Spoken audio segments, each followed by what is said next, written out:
వెల్లనస్కి స్వాగతం. ముందుగా ముఖ్యాంశాలు. అంగన్వాడీ మాసోత్సవాల అవగాహన సదస్సు. రాష్ట్రంలో ఎంప్లాయీస్ యూనియన్ లోకి చేరికలు. పట్నంలోని జాషువా కళా ప్రాంగణం ఆవరణలో అంగన్వాడీ మాసోత్సవాల అవగాహన సదస్సు నిర్వహించారు. ఈ కార్యక్రమానికి సిడిపిఓ అనురాధ అధ్యక్షత వహించగా ముఖ్య అతిథులుగా రాష్ట్ర బాలల హక్కుల కమిషన్ బత్తుల పద్మావతి ముఖ్య అతిథిగా విచ్చేసి ప్రసంగించారు.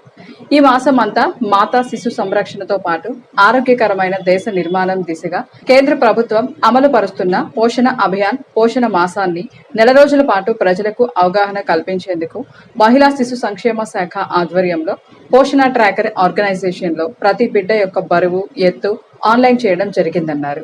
ఈరోజు పల్నాడు జిల్లా వినుకొండలో గుర్రం జాషువా ప్రాంగణంలో anganwadi workers ICDS department, women child welfare department and mission Vatsalya department నుంచి 100 days పోషణ మహోత్సవాలు అనేటువంటివి స్టార్ట్ చేయడం జరిగింది. As per directions of national commission and prime minister of India నుంచి కూడా దాదాపు ఈ 100 రోజుల ప్రోగ్రామ్ని చేయమని చెప్పేసి కూడా government of India UTs and state గవర్నమెంట్స్కి కూడా డైరెక్షన్స్ ఇవ్వడం జరిగింది. దానిలో భాగంగా 100 days అంగన్వాడీ సెంటర్స్ నుంచి పిల్లలకి బాలబాలికలకు పౌష్టికాహారం అందించడం, అంగన్వాడీ వ్యవస్థని బలోపేతం చేయడానికి వారు సంపూర్ణమైనటువంటి ఆరోగ్యాన్ని తీసుకొని వారి యొక్క శారీరక పెరుగుదల అలాగే మానసిక పెరుగుదలను కూడా ఇంప్రూవ్ చేయాలి అనేటువంటి ఒక గొప్ప కాన్సెప్ట్ తోటి జైపూర్లోనే స్టార్ట్ చేయడం జరిగింది ప్రధానమంత్రి. సో బేటీ బచావో బేటీ పడావో అనేటువంటి కాన్సెప్ట్ అండ్ పోషణ మహోత్సవంలో గర్భిణీ మహిళలు ఎలాంటి పౌష్టికాహారం తీసుకోవాలి, శ్రీమంతాలు చేయడం, అన్నప్రసన్న చేయడము, అలాగే అక్షరాభ్యాసం కూడా ఒక పండగ లాంటి వాతావరణంలో ఈరోజు వినుకొండలో అందరికీ కూడా చాలా అంటే ఒక మెసేజ్ ఇవ్వాలి. అంటే బాలింతలు ఎలాంటి ఫుడ్ తీసుకోవాలి, అంగన్వాడీ వర్కర్స్ని యూటిలైజ్ చేసుకోవాలి, అంగన్వాడీ సెంటర్స్ నుంచి కూడా ఏమేమి ఫుడ్ ఇస్తున్నారు అనేటువంటిది కూడా చాలా సంవత్సరాల నుంచి 1975 నుండి కూడా అంగన్వాడీ సెంటర్స్ అనేటువంటిది స్టార్ట్ చేయడం జరిగింది. ఇంకా కొంతమంది ఈ ఫుడ్ అనేటువంటిది అందుకోని పరిస్థితుల్లో ఉన్నారు. సో ఈ మెసేజ్ ద్వారా ప్రతి ఒక్కరు కూడా అంగన్వాడీ సెంటర్కి వచ్చి ఆ ఫుడ్ తీసుకోవాలి. చిల్డ్రన్ కూడా PP1 PP2 కూడా చదువుకోవాలి, ఇక్కడే ప్రాథమిక విద్యను అభ్యసించాలి అనేటువంటి ఒక గొప్ప సంకల్పంతో government of India and state government కూడా దీని మీద ఫోకస్ చేసి ఎక్కువగా అవేర్నెస్ కూడా పబ్లిక్ చేయడం జరుగుతూ ఉంది. దానిలో భాగంగానే ఈరోజు ఎంటైర్ స్టేట్ గవర్నమెంట్ 26 జిల్లాల్లో కూడా బాలల హక్కుల కమిషన్ కూడా ఇనిషియేషన్ తీసుకొని ఇది పబ్లిక్లో విస్తృతమైనటువంటి ప్రచారానికి శ్రీకారం చుట్టాలి. అలాగే women child welfare department, PDs and CDPO supervisors అందరూ కూడా చాలా టైం స్పెండ్ చేసి క్రియేటివిటీగా ఈరోజు ఈ ప్రోగ్రామ్ని అనేటువంటిది చేయడం జరిగింది. చాలా నాకైతే చాలా హ్యాపీ అనిపించింది. అంటే ముగ్గుల ద్వారా కూడా మిషన్ శక్తి అనేటువంటిది ఎలా ముందుకు తీసుకెళ్ళాలి, అలాగే 100 days మాసోత్సవాల సందర్భంగా ముందు ఎలా తీసుకోవాలి, ప్రాపర్ డైట్ ఎలా మెయింటైన్ చేయాలి అనేటువంటి విషయం కూడా త్రూ అంగన్వాడీ ఐసిడిఎస్ ద్వారా పబ్లిక్లోకి తీసుకెళ్ళడం జరుగుతూ ఉంది. ఇది అందరూ కూడా ప్రతి ఒక్కరు కూడా అంగన్వాడీ సెంటర్స్ నుంచి వచ్చేటువంటి ఫుడ్, ఈరోజు స్టేట్ గవర్నమెంట్ అందించేటువంటి ఫుడ్ ఇవన్నీ కూడా తీసుకొని పిల్లలకి శారీరకమైనటువంటి ఎదుగుదలని పెంచడానికి తల్లిదండ్రులు అందరూ కూడా తోడ్పాటు అందించాలి అని కూడా బాలల హక్కుల కమిషన్ కూడా ఆకాంక్షిస్తుంది. Thank you so much. Programs అయితే సెప్టెంబర్ 30వ తారీఖు వరకు అన్ని గ్రామ స్థాయిల్లోనూ అలాగే మండల స్థాయిలోనూ ప్రాంతీయ స్థాయిలోనూ కూడా పండుగ వాతావరణంలో సెలబ్రేట్ చేయడం. దీనిలో ముఖ్యమైనటువంటి కాన్సెప్ట్ మనకి శారీరక ఆరోగ్యం బాగుంటుంది, మనిషి అన్ని విధాల అన్ని రంగాల్లో కూడా ముందుకు వెళ్ళాల్సిన అవకాశం ఉంది. అందువల్ల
ఏంటంటే ప్రాజెక్టులో కూడా అన్ని రకాల ప్రోగ్రామ్స్ని కవర్ చేస్తారు మన కార్యక్రమం. దీనికి సంబంధించి ఏదైతే ఆ మెసేజ్ వెళ్తుందో దాన్ని అందరికీ కూడా తెలియపరచడం ద్వారా ఈ కార్యక్రమం పెట్టినటువంటి ఉద్దేశం కూడా సక్సెస్ అవుతుంది. రాష్ట్రంలో ఎంప్లాయీస్ యూనియన్ 7 దశాబ్దాలు నిరంతరం ఆర్టీసీ ఉద్యోగుల సంక్షేమం కోసం, హక్కుల సాధన కోసం, ప్రయోజనాలు కాపాడడం కోసం పనిచేసే చరిత్ర గల యూనియన్ అని, ఇలాంటి సంఘంలో వైఎస్ఆర్ ఎంప్లాయీస్ అసోసియేషన్ సభ్యులందరూ చేరడం అభినందనీయమని రాష్ట్ర అధ్యక్షులు పలిశెట్టి దామోదర్ రావు తెలియజేశారు. ఎంప్లాయీస్ యూనియన్ డిపో కమిటీ ఆధ్వర్యంలో బృందావనం ఫంక్షన్ హాల్లో డిపో అధ్యక్షులు దాసరి విన్సెంట్ అధ్యక్షతన, డిపో కార్యదర్శి పి సాంబశివరావు ఆధ్వర్యంలో జరిగిన సమావేశంలో పలిశెట్టి దామోదర్ రావు ముఖ్య అతిథిగా పాల్గొన్నారు. ముందుగా పట్నంలోని ఆర్టీసీ బస్టాండ్ ఆవరణలోని ఎంప్లాయీస్ యూనియన్ కార్యాలయం నుండి బృందావన గార్డెన్స్ వరకు ర్యాలీగా ఎంప్లాయీస్ యూనియన్ బయలుదేరారు. ఈ సందర్భంగా ఏర్పాటు చేసిన భారీ బహిరంగ సభలో ముఖ్య అతిథులుగా ఎంప్లాయీస్ ఎదుర్కొంటున్న విధి విధానాల గురించి వివరించారు. అనంతరం నూతనంగా యూనియన్ లోకి వచ్చిన సభ్యులను గౌరవించి విలేకరులతో మాట్లాడారు. గర్వంగా చెప్పగలం. ఏ ఉద్యోగి ఏ సమస్య వచ్చినప్పుడు కూడా అందుబాటులో ఉండి పనిచేసే నాయకత్వాలు డిపో స్థాయి నుంచి రాష్ట్ర స్థాయి వరకు అన్ని చోట్ల ఉన్నాయి. అందులో భాగంగా రాష్ట్ర వ్యాప్తంగా అన్ని చోట్ల ఎంప్లాయీస్లను బలోపేతం అవుతుంది.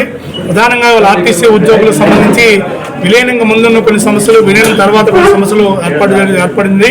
ప్రధానంగా ఇవాళ ఆర్టీసీ ఉద్యోగులకి వైద్య సౌకర్యాలు ప్రభుత్వ ఉద్యోగులుగా మారినప్పుడు కూడా వాళ్ళ ఆర్టీసీ ఉద్యోగులకు సంబంధించి ప్రభుత్వ ఉద్యోగులకు సంబంధించి తేడా ఉంది.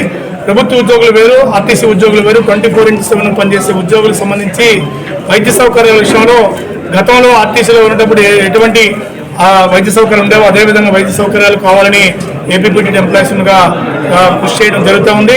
వాళ్ళ ఏహెచ్ఎస్ సౌకర్యం ఉన్నప్పుడు కూడా ఏహెచ్ఎస్ ద్వారా ఎటువంటి వైద్య సౌకర్యం అందుక ఉద్యోగులు చాలా ఇబ్బందులు పడుతున్నారు.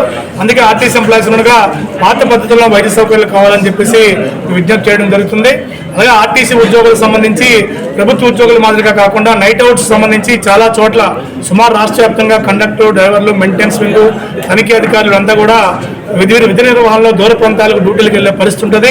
వీళ్ళందరికీ 114 జీవోలో ఉన్న విధంగా ప్రభుత్వ ఉద్యోగుల మాదిరిగా night out elevens, travelling elevens, daily elevens మాదిరిగా ఎలివెన్స్ చెల్లించాలి. వాటిని చెల్లింపు నిలుపుదల చేశారు కాబట్టి వాటిని వెంటనే 2022 నుంచి పెండింగ్ ఉన్నటువంటి ఎలివెన్స్ చెల్లిస్తూ అరెన్స్ కూడా ఇవ్వాలని చెప్పేసి విజ్ఞప్తి చేస్తున్నాం.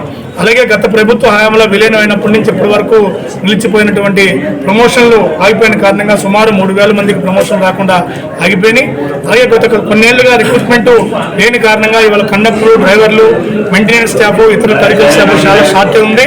ఇప్పటికే మా ఎండీ గారు ద్వారకా తెలుగుగా ప్రభుత్వానికి లేఖ రాశారు. సుమారు 8,000 మందికి నియామకాలకు అనుమతి ఇవ్వాలని. ప్రభుత్వం వెంటనే నియామకాలు చేసుకున్నందుకు అనుమతి ఇవ్వాలి. అలాగే వాళ్ళ ప్రభుత్వం ఉచిత ప్రయాణాన్ని, మహిళలకు ఉచిత ప్రయాణ సౌకర్యాన్ని కల్పించాలని నిర్ణయం తీసుకోవడం పట్ల ఏపీపీటీ ఎంప్లాయీస్ మేము హర్షం వ్యక్తం చేస్తున్నాం. కానీ ఇవాళ పెరుగుతున్న జనాభాకు అనుగుణంగా బస్సుల సంఖ్యను పెంచాల్సిన అవసరం ఉంది. వాళ్ళ మహిళలకు ఉచిత బస్సులు ఇచ్చిన కారణంగా ఇంకా పెరిగే అవకాశం ఉంది. కాబట్టి బస్సుల సంఖ్యను పెంచాల్సిన ఆవశ్యకత ఉంది. పల్లె వెలుగు కానీ ఎక్స్ప్రెస్ పెంచాలని చెప్పేసి మేము ప్రభుత్వానికి విజ్ఞప్తి చేస్తున్నాం. ఇవాళ ఆర్టీసీ ఉద్యోగులకు ఉన్నటువంటి సమస్యల్లో భాగంగా రావాల్సిన బకాయిలకు సంబంధించి కానీ, అలాగే ప్రభుత్వ ఉద్యోగులకు సంబంధించి రావాల్సిన బకాయిలకు సంబంధించి 11వ PRC సంబంధించిన బకాయిలు, DA బకాయిలు అన్ని కూడా చెల్లించే విధంగా ప్రభుత్వం నిర్ణయం తీసుకోవాలని చెప్పేసి మేము విజ్ఞప్తి చేస్తున్నాం. మండలంలోని కొప్పకొండ తండా, కొప్పకొండ గ్రామ పంచాయతీలో స్వచ్ఛత హీ సేవ 2024 కార్యక్రమాన్ని శివలక్ష్మణ్ ఇంజనీరింగ్ అసిస్టెంట్ అధ్యక్షతన నిర్వహించారు.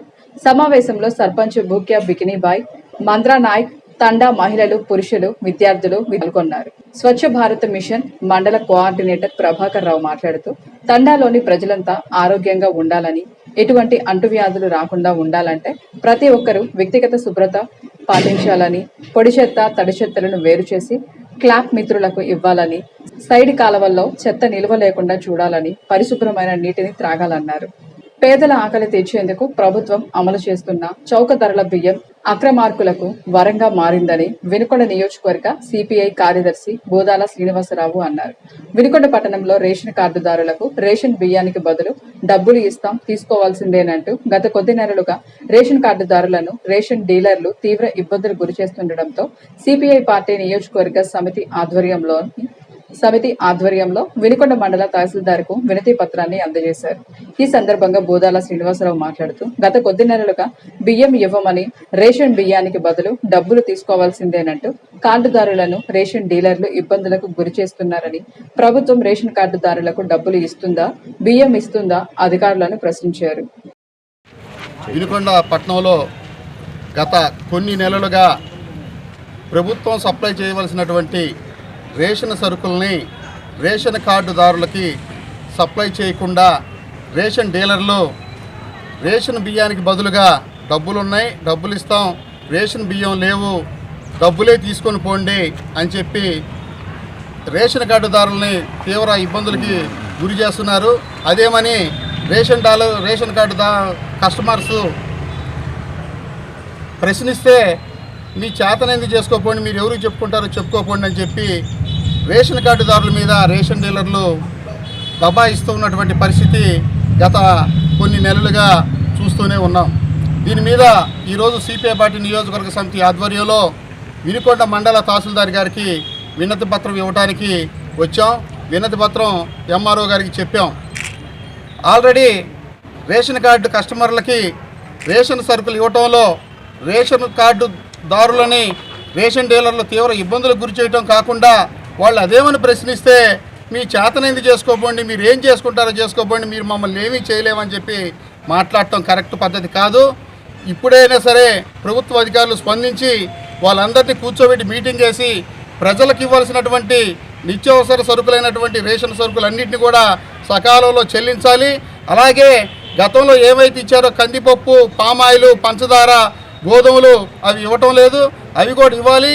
ఇవ్వని పక్షంలో పట్టణంలో సిపిఐ పార్టీ నియోజకవర్గ సమితి ఆధ్వర్యంలో విస్తృతంగా మైక్ ప్రచారం చేసి ఎంఆర్ఓ కార్యాలయం ముందు పెద్ద ఎత్తున ధర్నా చేస్తామని చెప్పి ఈ సందర్భంగా తెలియజేస్తున్నాం. తమ తల్లిదండ్రులు కీర్తిశేషులు గొంట్ల వెంకమ్మ రంగయ్యల జ్ఞాపకార్థం వారి మెమోరియల్ ట్రస్ట్ తరపున స్థానిక ఎన్ఎస్పి కాలనీలోని ప్రాథమికోన్నత పాఠశాలలో విద్యార్థులందరికీ నోట్ పుస్తకాలు, పెన్నులను వారి కుమారుడు జన విజ్ఞాన వేదిక అధ్యక్షులు జి కమలారాం అందజేశారు. తల్లిదండ్రులు మనకు ప్రత్యక్ష దైవాలని వారిని స్మరించుకుంటూ గత 18 సంవత్సరాలుగా ప్రతి సంవత్సరం నియోజకవర్గంలోని ఒక్కో పాఠశాలకు ఉచితంగా నోటు పుస్తకాలు, పెన్నులు, పలకలు తదితర విద్యార్థులకు అవసరమైన వస్తువులను అందజేయడం జరుగుతుందని ఆయన తెలియజేశారు. దేశ ప్రధాని నరేంద్ర మోదీ 74వ జన్మదిన వేడుకలను సావల్యపురం మండలం బొందిలిపాలెం గ్రామంలోని హరిజనవాడలో సభ్యత్వ ప్రముఖ్ గట్టుపల్లి శ్రీనివాసరావు ఆధ్వర్యంలో నిర్వహించారు. కార్యక్రమానికి అసెంబ్లీ కన్వీనర్ యార్లగడ్డ లెనిన్ కుమార్, జిల్లా ప్రధాన కార్యదర్శి మేడం రమేష్, కో ప్రముఖ అన్నవరపు శ్రీనివాసరావు ముఖ్య అతిథులుగా విచ్చేసి కేంద్ర ప్రభుత్వం అందజేస్తున్న పథకాల గురించి వివరించారు.